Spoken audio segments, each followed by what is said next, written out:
O tema dessa noite é... Aliás, antes de eu começar, eu queria que a gente desse um aplauso para as nossas diaconisas que limparam a igreja ontem. Vamos dar um aplauso pela Sandrinha, pela Maria, pela Cláudia que não está aqui, porque a Dilza chegou depois? Glória a Deus. Porque, irmãos, se não fossem elas, vocês não têm noção como estava aqui. Estava uma poeira, Senhor Jesus, uma sujeira, uma poeira. Então, elas têm um galardão muito grande na presença de Deus. Amém? E também nós necessitamos de mais voluntários para o Ministério da Intercessão e Diaconia, que é um ministério que cuida da manutenção da casa de Deus, da limpeza. A Priscila também, glória a Deus. Então, glória a Deus por todas as que ajudaram, né? E por todos aqueles que têm se doado também nos ministérios aqui. A Stephanie também, em todos os cultos ela está aqui fazendo a transmissão, chuva, sol, noite e dia. E glória a Deus pela vida dela também. E eu tenho certeza que Deus tem honra, viu, irmãos? A Bíblia fala em Coríntios 15:58, que o nosso trabalho no Senhor não é vão. E Deus há de honrar o Rony, o Alan, que fica comigo até o final, quando termina o culto. Eles ficam comigo até a última pessoa que eu estou orando. Então agradeço a cada uma dessas pessoas. Agradeço a cada um dos voluntários que me ajudam aqui. Glória a Deus também pelo Paulo César, que vai começar a trabalhar na obra. Fez o curso ontem. Glória a Deus pela Nadine, que começou hoje. Glória a Deus, porque a igreja precisa de voluntários, né? Glória a Deus pelo Lucas, que vem nos ajudar na bateria todo domingo. Amém? Glória a Deus. Glória a Deus. Eu louvo a Deus, irmãos, por cada vida que tem nos ajudado aqui. E nós precisamos de mais pessoas para que fique menos pesado. Porque às vezes sempre as mesmas pessoas acabam pesando. E não é para pesar. A gente, mais pelo contingente, a Bíblia fala que a seara é grande, mas poucos são os trabalhadores, poucos são os ceifeiros. E a Bíblia mesmo fala, orem para que o Senhor da seara mande mais trabalhadores. E nós estamos orando em nome de Jesus. Ontem eu vim dar o curso aqui para eles, deu o curso das 10 à 1 da tarde, 3 horas de curso, para preparar eles também para começar a trabalhar o curso de integração. Amém? Vamos lá para a palavra. Santidade como estilo de vida. O tema dessa noite. Santidade como estilo de vida. Não dá, começo dizendo, não dá para ser aleatório o meu modo de vida. Não tem como eu apertar um botão da santidade só quando eu venho para a igreja. Ou só quando eu estou precisando de Deus. Tem gente que só aperta o botão da santidade quando está realmente precisando do favor de Deus. Quando a pessoa está passando pela luta, ela aperta o botão da adoração, ela aperta o botão da oração, ela aperta o botão da santidade, ela aperta o botão de vir na igreja, de não faltar no culto. Então isso não é dessa forma que é para ser. As pessoas hoje, elas têm uma religiosidade que distanciam demais elas de Deus. E aí, como eu disse, a santidade parece algo inatingível. Porque eu, às vezes, quando eu faço uma reflexão da minha própria vida, então eu começo a ver que eu tenho um monte de erro, que eu tenho um monte de defeito. Quem já fez essa reflexão? Fala assim, eu tenho um monte de defeitos, Jesus, nem sei porque Jesus me escolheu. Às vezes essa reflexão. Só que Deus colocou como factível, Ele deu o acesso para nós aprendermos com Ele. Ele deu a palavra dEle, e a palavra dEle deve ser o nosso manual de vida, para que nós possamos então saber exatamente o que nós devemos fazer e o que nós não devemos fazer.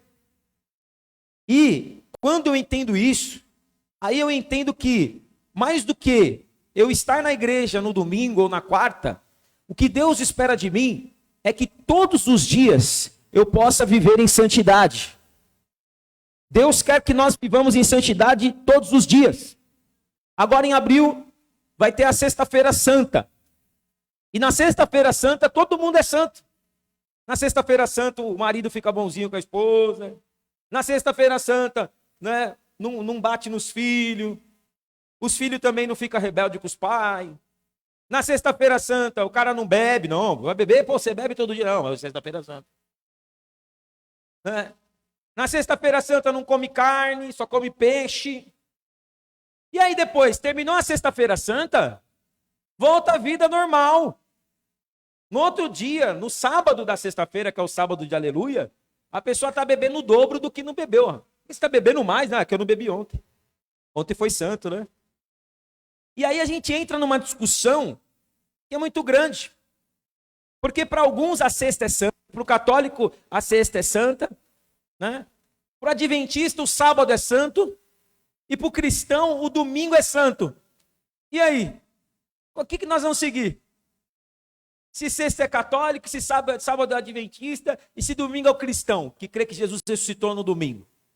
Qual dia então que é santo? O que fazer para ser santo? Hoje eu entendo que, na verdade, não é sexta, não é sábado, não é domingo, mas são todos os dias. São 7 dias em santidade. São 7 dias na presença de Deus. Eu não louvo a Deus só quando está tudo bem, eu louvo a Deus na luta também. Isso é santidade. E aí eu entendo que não importa a minha aparência, importa o que está dentro de mim, a essência que eu tenho em Cristo Jesus. Que adianta a pessoa ter uma aparência de crente, mas às vezes o interior dela é completamente fora do que é a vontade de Deus.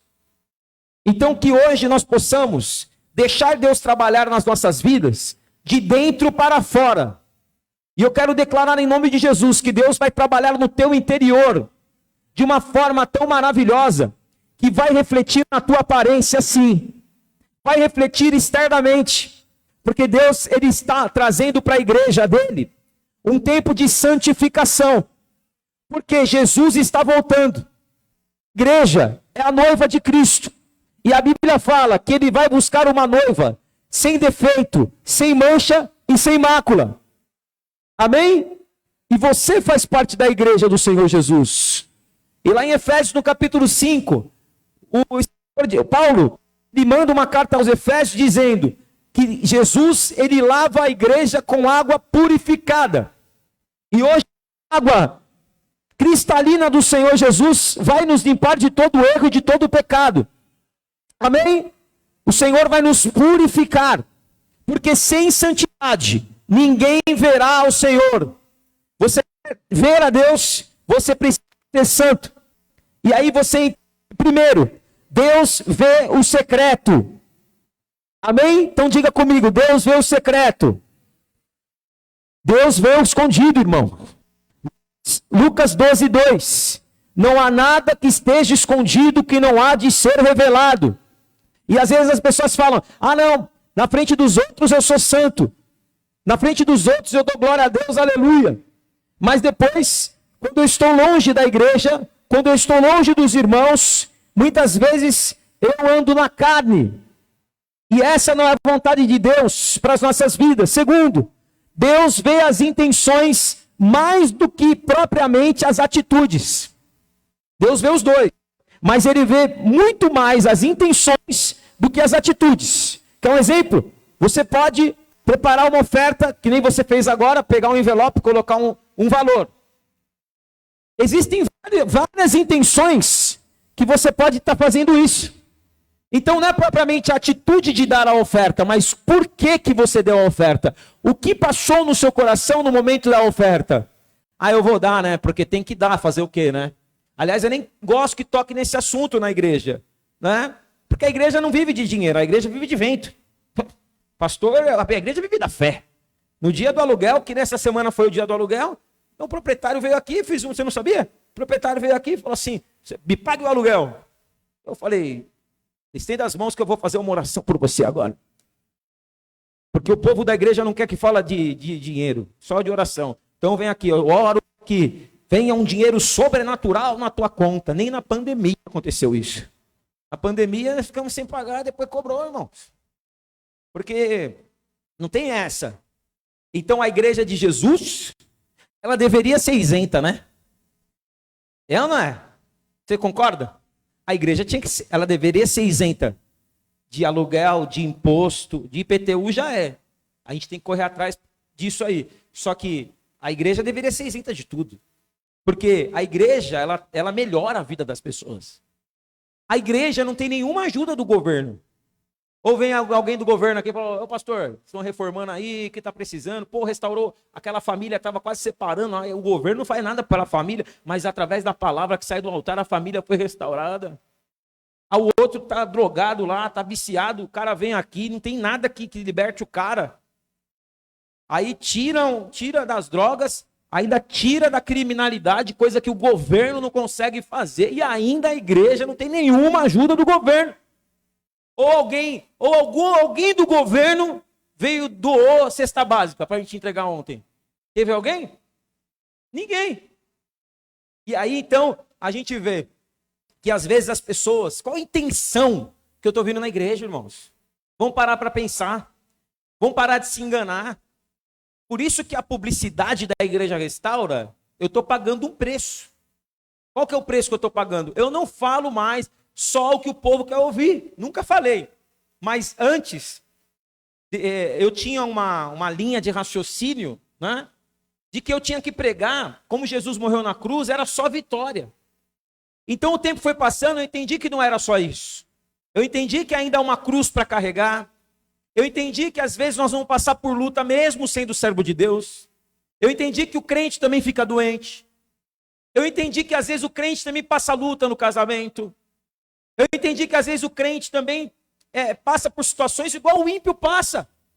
E aliás a Bíblia fala isso. A Bíblia fala que o sol, ele nasce igual para o justo e para o ímpio. E às vezes a gente, quando passa pela situação difícil, se a gente não tem a santidade verdadeiramente, a comunhão com Deus, aí a gente extravasa exatamente o que está dentro da gente. Você quer saber se você é um servo de Deus verdadeiro ou se você, na verdade, só está no embalo?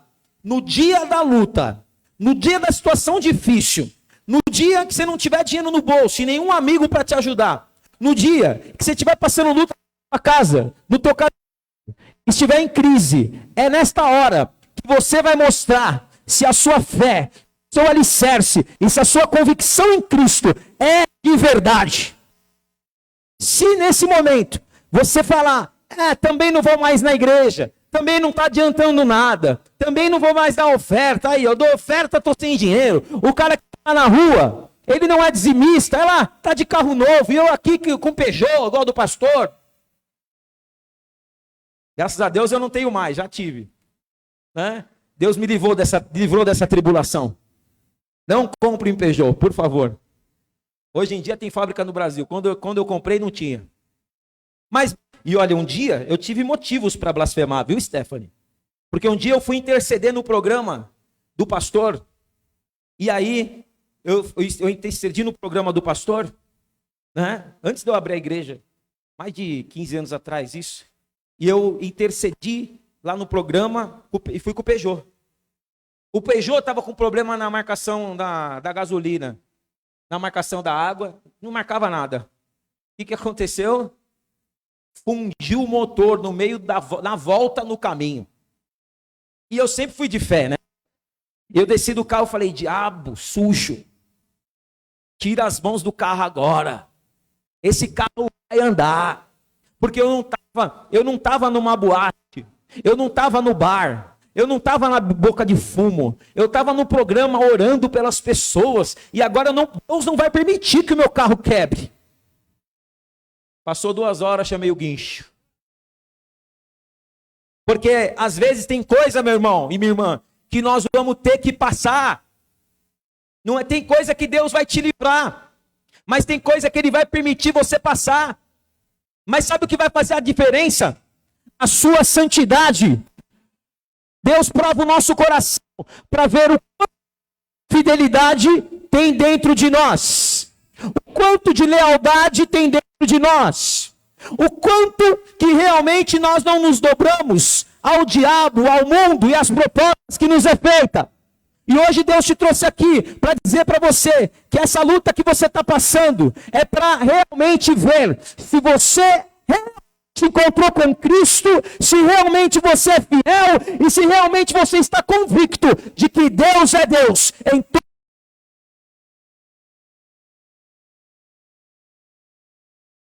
a tua intenção.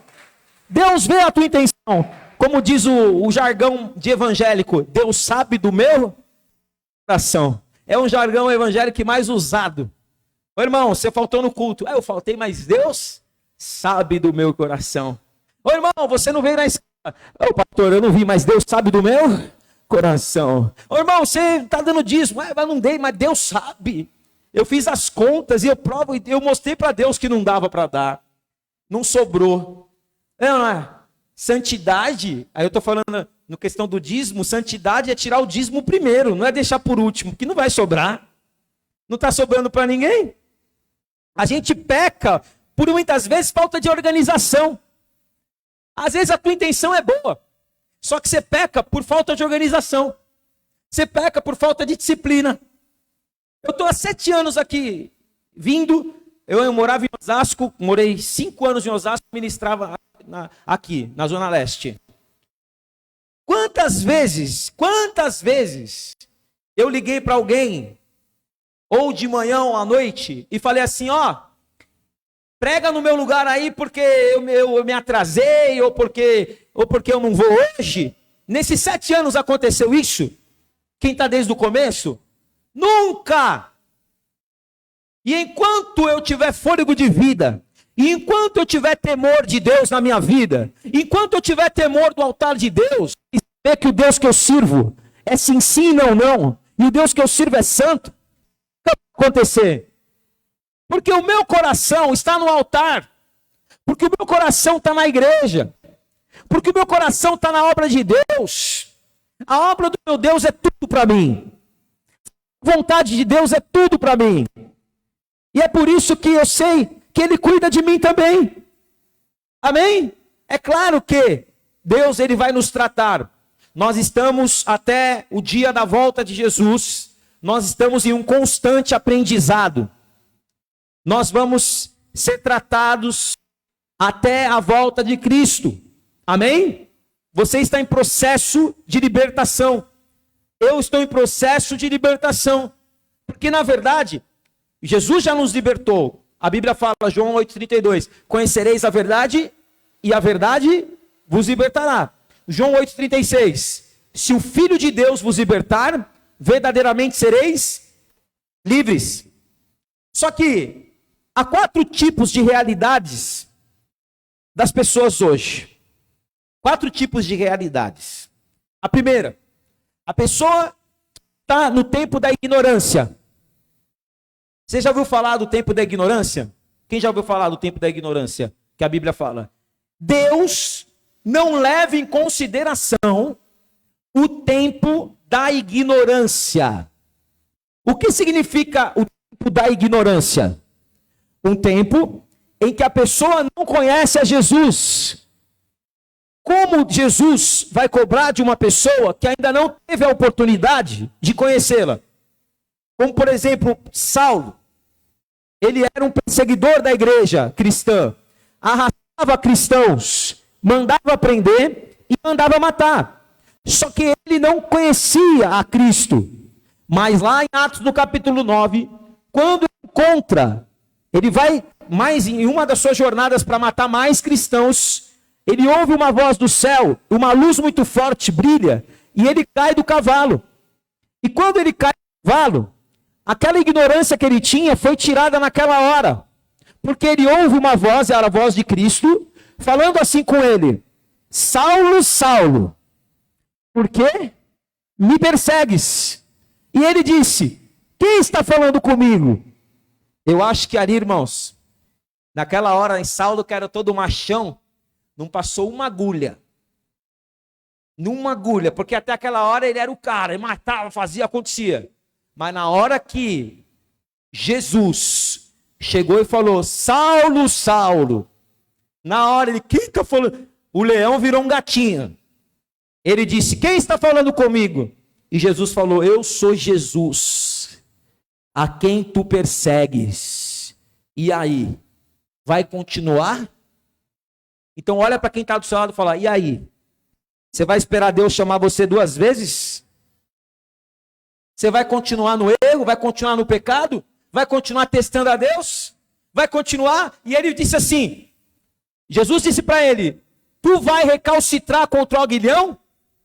Sabe o que é recalcitrar contra o aguilhão? Você devia saber. Você mexeu com cavalo, com pônei. Você é um cara do cavalo. Você devia saber. Porque antigamente colocavam no animal como se fosse uma lança atrás, para o animal não voltar, não parar. Se o animal fosse dar o coice, se eu fosse parar, o negócio furava ele. Então ele tinha que andar sempre para frente. E aí Jesus fala para Saulo: Saulo, você vai recalcitrar contra o aguilhão? Você vai se machucar, meu irmão. Sabe por quê? O pecado machuca. E a Bíblia fala em Romanos 6,23: o salário do pecado é a morte, mas o dom gratuito de Deus é a vida eterna. Enquanto temos tempo, vamos nos arrepender, irmãos. Enquanto temos tempo, vamos nos consagrar. Enquanto temos tempo, vamos vencer a falsidade, a hipocrisia dos religiosos, das pessoas que só têm uma aparência, mas elas na verdade são pessoas que têm até uma religiosidade, mas elas têm um coração totalmente destruído e podre longe de Deus. Como ele mesmo falou: com os lábios me honram, mas o seu coração está longe de mim. Que eu não fale nada, que eu feche a minha boca se for necessário, não preciso falar: Deus, eu te amo. Mas com as minhas atitudes eu tenho que mostrar para ele que ele pode contar comigo e que eu amo ele. Amém? Então, existem santidades. Agora, a segunda realidade é a pessoa que ela já conhece. Tem a pessoa que não conhece, ignorância. Deus não leva em consideração o tempo da ignorância. Segundo, a pessoa que já conhece, mesmo assim está no pecado ainda, em alguns erros, não foi liberta, mas Deus vai ter paciência com essa pessoa, porque ela está em processo de libertação. Amém? É muito difícil uma pessoa que venha para a igreja e que no primeiro culto que ela vem, ela já muda completamente. É difícil, acontece, mas é exceção. Nós não podemos tornar a exceção uma regra. Tem gente que chega na igreja, no primeiro dia, já para de fumar, já para de beber, já para de se prostituir, já para de torcer para o Palmeiras. Tem gente que é na hora. Mas o Rony, por exemplo, e os irmãos aqui da colônia italiana, né? Eles estão em processo de libertação. Eu entendo isso. Mas não vou falar de futebol hoje, não. Então, o que acontece é, nós temos que entender os processos na nossa vida. Porque também o que acontece? A santidade de Deus, ela traz na nossa vida um incômodo. Ou seja, eu vou falar uma verdade para você agora. Você está estragado para o mundo. Você está estragado para o mundo. Crente, depois que conhece Jesus, não consegue mais pecar sossegado. Não consegue? Deus coloca em você uma tristeza. Deus coloca em você um incômodo quando você está no lugar errado. Salmo de número 1 diz assim: bem-aventurado é o varão que não se detém no caminho dos pecadores, que não anda no conselho dos ímpios e que não se assenta na roda dos escarnecedores. Antes tem o seu prazer na lei do Senhor e nela medita de dia e de noite. Se você sentar numa roda de bêbado e se sentir bem, Deus ainda precisa te libertar.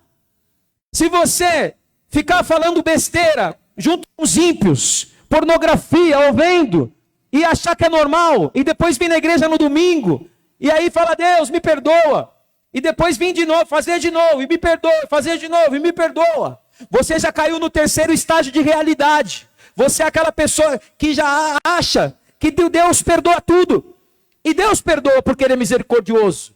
Só que se você brincar com Deus, a palavra de Deus fala em Gálatas capítulo 6, versículo 7. Ela diz assim: de Deus não se zomba, tudo que o homem semear, ele vai colher.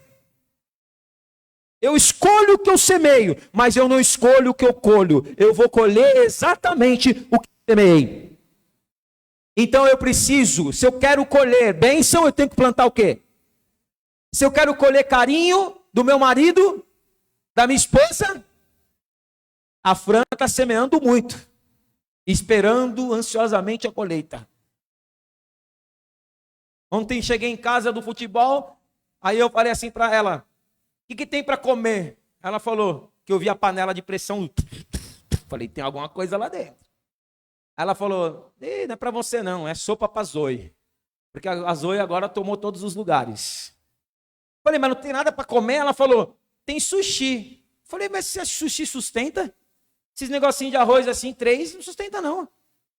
Só se sustenta japonês, que é magrinho. Aí ela falou assim, tá bom, então fala o que você quer. Eu falei, faz um miojo. Ela falou, japonês. Aí ela foi lá fazer um miojo. E eu fui lá e fiquei esperando. Aí ela fez, ela veio trazer, olha, seu miojo. E eu peguei, quando eu olhei dentro da tigela, achei que, era um miojo comum. Mas você não tem noção como estava aquele miojo. O miojo, eu nunca vi um miojo tão ajeitado. Era o miojo do chefe.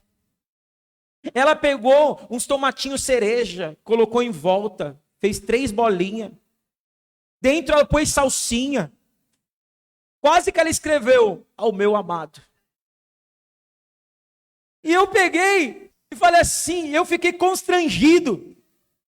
Eu falei, essa mulher, ela está armando comigo. Amanhã ela vai pedir o cartão de crédito. Mas, na verdade, desde o começo do nosso casamento, ela sempre semeou isso. Ela sempre semeou o amor. Ela sempre semeou o cuidado. Antes de dormir, não é culto de mulheres, mas fica a dica também, né? Você quer colher? Semeie.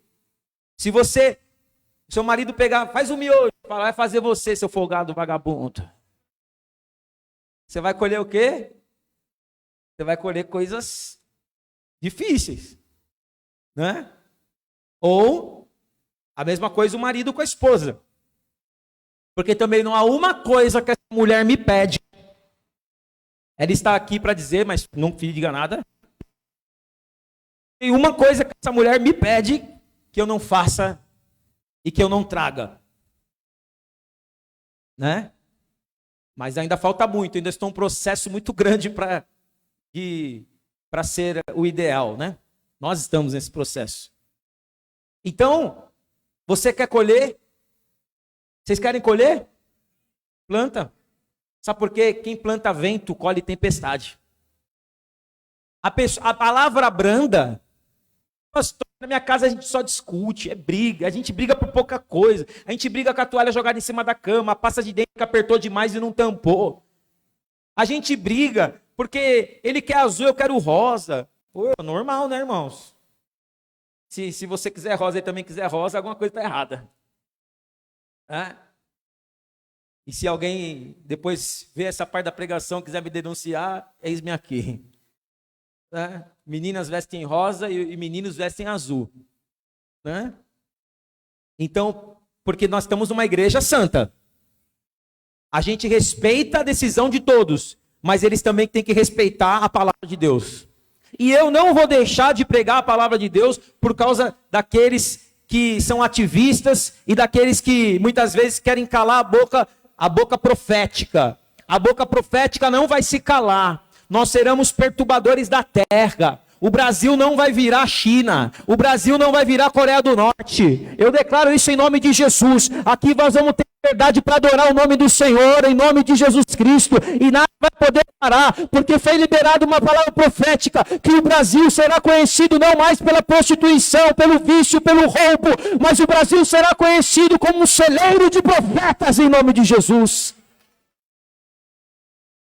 Xareba cantarás. Então, que nós possamos hoje, irmão, mudar. Que nós possamos começar a nossa segunda-feira amanhã. E ao começar a nossa segunda-feira, a gente já começa diferente. que nós possamos deixar as velhas práticas. E a quarta é a realidade. Primeira realidade, tempo da ignorância. Segunda realidade, pessoa que está no processo da libertação, Deus tem paciência. Terceiro tipo de realidade, a pessoa que ela já acostumou com o pecado e pede perdão achando que está brincando com Deus. E a quarta realidade é a pessoa sem noção. Você conhece o sem noção? O sem noção é aquele que já não adianta mais falar. O sem noção, ele está errado e ele está brigando que está certo. O sem noção é aquela pessoa que ele já acostumou com o pecado de uma tal forma que ele está numa mentira tão grande e a pior pessoa que existe é aquela, não é só aquela que mente, mas é aquela que ela começa a acreditar na própria mentira. Esse é o máximo de uma pessoa suja. De uma pessoa que está suja e ela está cauterizada e ela já está, a crosta da sujeira do pecado já está nela, porque ela mente e ela acredita na mentira dela. Quem aqui conhece alguém assim? E está errado, está mentindo e ainda briga porque quer mostrar que a mentira que está certo. Não existe. Ah, não. Cada um tem uma opinião. Não. Existe o certo e o errado e a sua opinião. A sua opinião não significa que só porque você acha que está certo, está certo. Não. O que vai me dar realmente a certeza se eu estou fazendo o que é certo ou errado é aqui, ó. Não é o que você acha. É o que a Bíblia fala. Amém? Esse é o teu norte. Se a tua opinião é contrária à Bíblia, se você brigar por ela, você vai recalcitar contra o aguilhão. Você vai morrendo no pecado. Então, a gente tem que tomar esse cuidado, para não ser sem noção. A pessoa fala, 10 pessoas falando, nossa, você é metida. Aí ela fala, eu não sou metida. Aí a minha irmã falou que eu não sou. Mas tem 10 falando que você é. Então você vai lutar. A maioria está dizendo que você é. Então reflita. Estou dando um exemplo aqui de metida, né? Você é mentiroso. Eu não sou. Tá com o nariz do Pinóquio falando que não é. Já está com o nariz do Pinóquio. Não. Você fala, quem mentiu está com a mão amarela. A pessoa. Não, mas eu não estou mentindo, não. A mentira. Igual tem uma pessoa aí que uma vez me apresentaram, o cara conhecia todo mundo. O cara conhecia o Messi. O cara conhecia o Bill Gates. E ele contava, mas ele contava, dava até gosto de ver o cara contar. Você sabia que era mentira, mas ele era tão eloquente, ele acreditava tanto no que ele estava falando, que você falava, mas é verdade mesmo. Passa o contato do Messi aí. Passa o contato do Bill Gates aí. E o cara acredita. Vocês lembram daquele caso, daquele cara que falou que se passava pelo dono da Gol? Quem lembra? Vocês não lembram? O cara ia nas festas, ficava no camarote e falava que era dono da Gol. E você lembra disso? Seu marido trabalha na Gol. Todo mundo acreditava. O cara ganhava um monte de coisa, viajava com artista.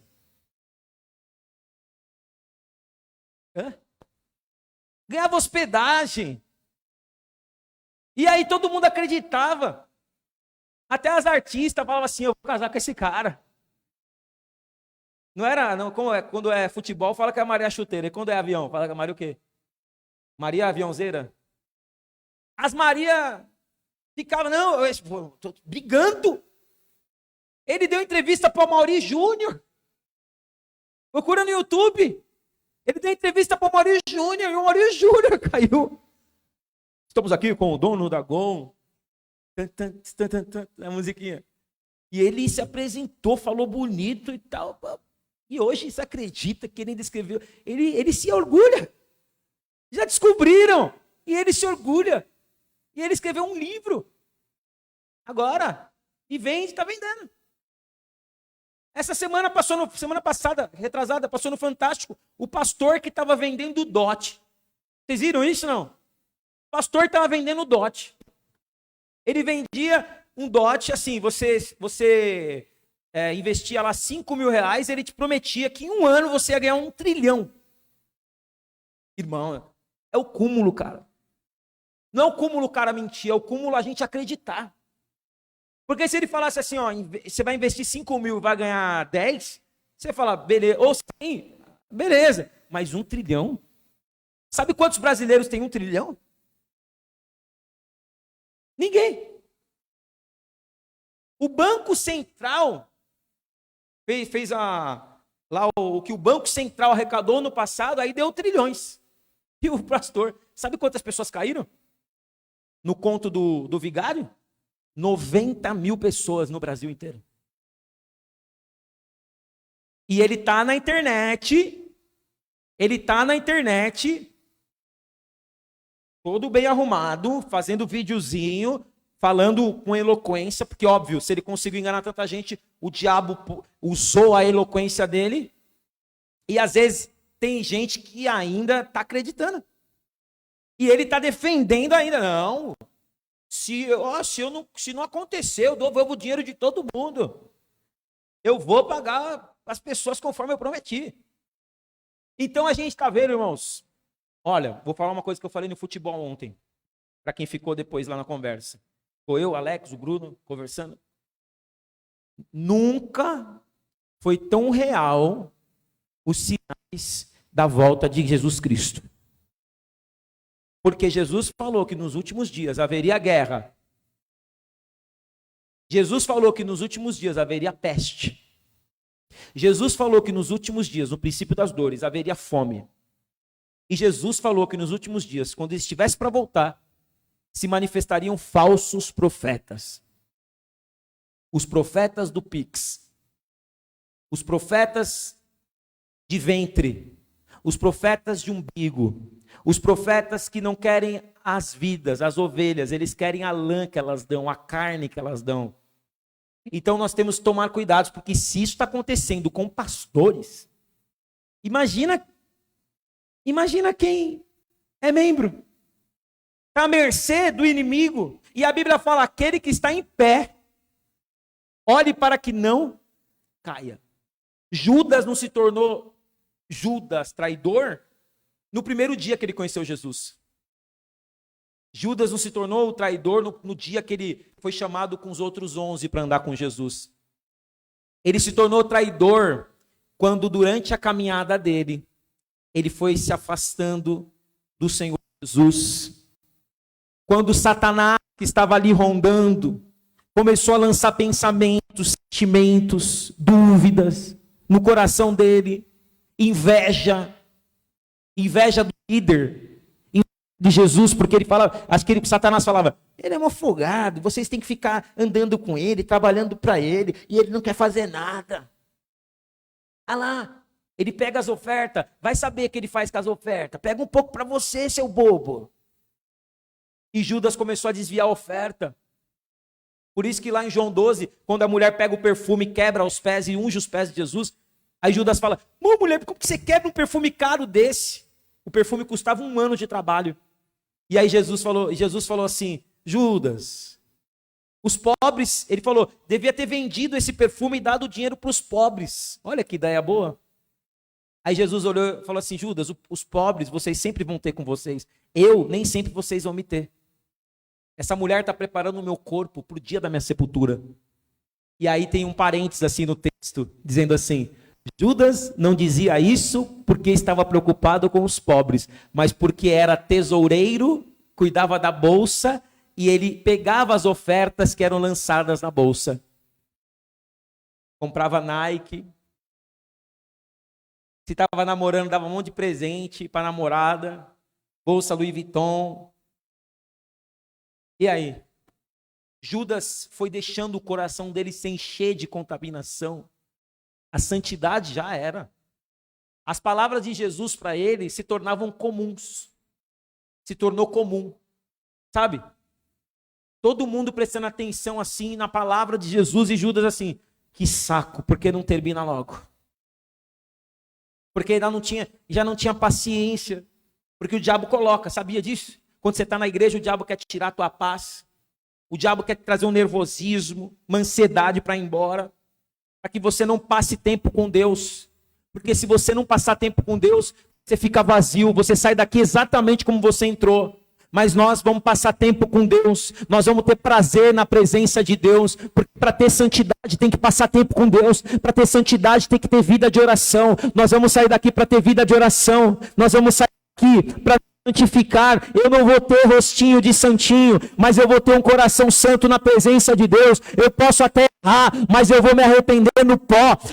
Aí aquela frase de Lutero vai ter sentido. O pássaro pode até pousar na minha cabeça, mas se ele fizer ninho, já não depende dele, depende de eu deixar. Pode vir o sentimento contrário, pode vir a vontade de pecar, como tem gente que fala, pastor, o que pode e o que não pode? Quer o meu aval, para depois no dia do juízo falar assim, o pastor que falou, Deus. Eu não dou aval não. Porque a minha Bíblia fala, tudo me é lícito, mas nem tudo me convém. Tudo me é lícito, mas nem tudo edifica. Tudo me é lícito, mas eu não me deixarei dominar por nenhuma delas, das coisas que me é lícita. Então tudo que me domina não é de Deus. Tudo que me domina não é de Deus. Tudo que destrói o meu corpo não é de Deus. Porque o meu corpo é o templo do Espírito Santo de Deus. E eu quero viver uma vida, porque a verdadeira santidade é, eu sou pecador, mas eu estou no objetivo de abandonar o pecado. Amém? Eu quero viver uma vida para agradar a Deus. Eu vou ter uma vida de oração. Eu vou ter temor de Deus. Quando eu pecar, que o Espírito Santo me incomode. Que para mim não seja normal faltar no culto. Amém? Que para mim não seja normal não estar numa célula. Porque a célula é a comunhão dos irmãos. Não sou obrigado, mas se for, melhor ainda. Porque a tua vida só vai melhorar. E corpo cura corpo. Às vezes a resposta, o irmão que você despreza tem a resposta que você precisa. A Bíblia fala que Deus mudou a sorte de Jó, enquanto ele orava pelos seus amigos. Estava tendo célula na casa de Jó. Eu acho que ninguém queria na célula de Jó. E célula de luta, célula de prova. O cara está mais ferrado que eu. Eu não vou essa célula, não. Ninguém quer ir onde a pessoa está mais ferrada que você. É ou não é? Mas só que é o seguinte. Se eu for na célula de Jó, ele não tem nada, não tem nenhuma dole para me dar no final. Nenhuma coxinha, nenhuma empadinha, nenhum bolo do extra. Só que eu sei, a presença de Deus está lá. E eu sei que se eu passar, se eu estiver com ele, mesmo que ele está na prova, mas ele é um servo de Deus. Se ele está passando pela prova e Deus me chamou para andar com ele, é porque na hora da glória, Deus vai me exaltar junto com ele também, em nome de Jesus. Porque se com ele sofremos, também com ele reinaremos. Porque o tempo da tribulação presente não há de se comparar com o peso da glória que há de ser revelada para as nossas vidas. Então, irmão, para não alongar a história, vira para o seu irmão e fala, vigia. Olha para outro irmão que você não conhece e fala, vigia, viu? Como eu vigio, pastor? Fecha a tua boca, primeiro lugar. Crente não bebe, mas come, que é uma beleza.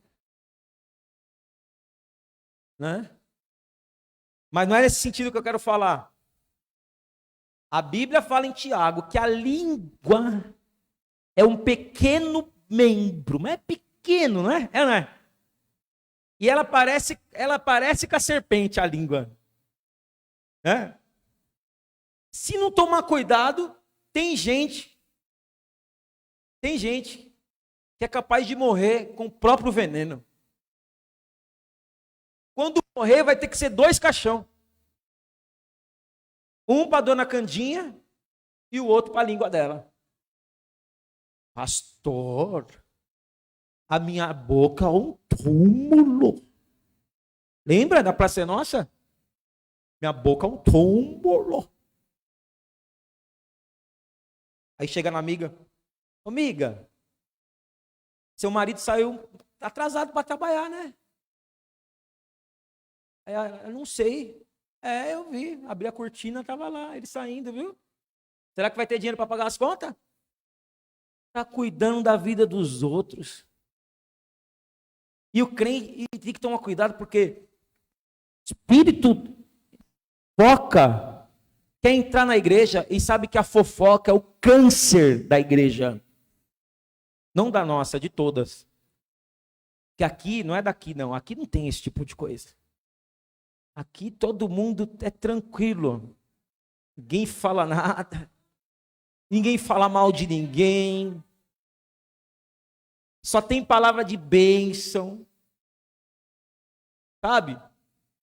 Todo mundo aqui é santinho, nossa. Dá até gosto de ver. Então a gente tem que, irmãos, a gente precisa de um conserto. Se for para falar mal, fica quieto. Se for para falar de alguém, fala o bem. Se não estiver na frente dela, fala o bem. Aí na frente dela, você fala mal para ela. Aí pronto, já saiu os dois na mão, acabou.